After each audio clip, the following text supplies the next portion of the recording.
Nonku Williams is officially in a soft life era and Sis is not keeping it low-key at all. The Real Housewives of Durban star recently took to her Instagram to show off a brand new BMW x3, and guess what? It was gifted to her by her new boyfriend, Lungani Ramalady. Yes, you heard that right, a whole CUV, and ever since she posted the reveal, social media has not stopped buzzing. But fans were quick to remember that this isn't Nonku's first luxury car moment. During her whirlwind romance with her ex, Aradi, he also gifted her a Mercedes-Benz, which had everyone talking at the time.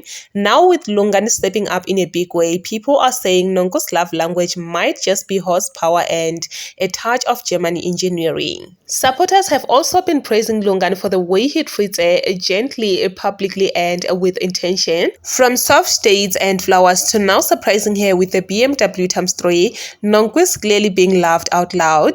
And honestly, her flowers are eating up every second of the soft life storyline.